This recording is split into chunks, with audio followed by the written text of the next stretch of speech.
সকালবেলা সূর্যের উত্তাপেই বোঝা যায় দিনটা গরম হবে না ঠান্ডা যাবে, না মাঝারি হালকা গরম যাবে বা মেঘলা আকাশ হবে। ঠিক এবারের বিশ্বকাপে তেমনই শুরু হয়েছে। প্রথম ম্যাচেই 3টা লাল কার্ড, আফ্রিকা এবং মেক্সিকোর ম্যাচে।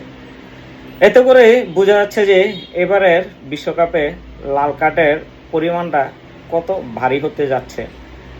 তবে সবচেয়ে বড় বিষয় হচ্ছে 2022 কাতারের ওয়ার্ল্ড কাপে মোট ম্যাচ হয়েছে 64টি। এর ভিতর লাল কার্ড পেয়েছে পুরো টুর্নামেন্টে 4টি। ঠিক 2018-তে রাশিয়ার ওয়ার্ল্ড কাপেও মোট ম্যাচ হয়েছিল 64টি। এর মধ্যে লাল কার্ড পেয়েছিল 4টি পুরো টুর্নামেন্টে। কিন্তু এই বছর তো প্রথম ম্যাচেই সব রেকর্ড গড়পত্তায় ব্রেক করে দিয়েছে। আর এই বছর 48 দলের খেলায় ম্যাচ হবে মোট 104টি। বিশ্বকাপে এই আসরের সর্বোচ্চ লাল কার্ডের রেকর্ড ভেঙে যাওয়ার ঝুঁকি তাই বুঝি উকি দিচ্ছে। যাই হোক, দেখা যাক সামনে কি হয়। সেটা না হয় দিক, এর মধ্যে কিন্তু ভেঙে গেছে বিশ্বকাপ ইতিহাসের উদ্বোধনী ম্যাচের সর্বোচ্চ লাল কার্ডের রেকর্ড।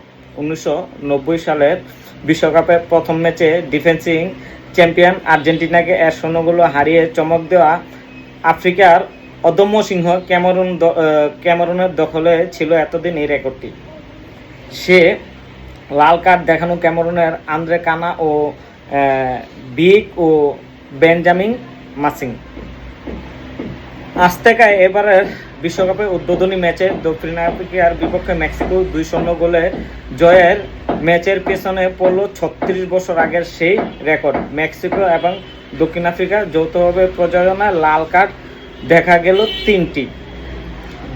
দক্ষিণ আফ্রিকার 2 মিডফিল্ডার স্কেফেলো সিথুলে ও থেম্বা জিওয়ানে লাল কার্ড দেখেন। মেক্সিকোর সেজার মন্তেস এরপর লাল কার্ড দেখে মাঠ ছাড়েন।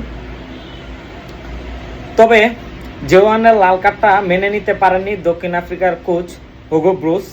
মেক্সিকো রক্ষণভাগে আক্রমণ উঠে স্বাগতিক ডিফেন্ডার রবার্তো আলবারাদোকে ছাড়াতে গিয়ে হাত ব্যবহার করেন জিওয়ানে। বিয়ার দেখে রেফারি উইলটন স্পাইলো লাল কার্ড দেখান জিওয়ানেকে। ম্যাচ শেষে সাংবাদিক ব্রুসো বলেন, দ্বিতীয় লাল কার্ড নিয়ে আমরা কথা বলতে পারি। মেক্সিকান খেলোয়াড়রা আমার খেলোয়াড়দেরকে বাধা দিয়েছিল, রেফারি তার সিদ্ধান্ত দিয়েছে এবং আমরা সেটা মেনে নিতেই হবে। কিন্তু আমার মনে হয় না ওটা লাল কার্ড দেওয়া নাও যেত। যাই হোক, তবে এবারের ফুটবল বিশ্বকাপটা যে একটা অন্যান্য বারের চেয়ে গতিময়, ছন্দময়, সব কিছু মিলিয়ে ভালো একটা ফুটবল আমরা উপহার পেতে যাচ্ছি, এটাই ধরে নেওয়া যায়।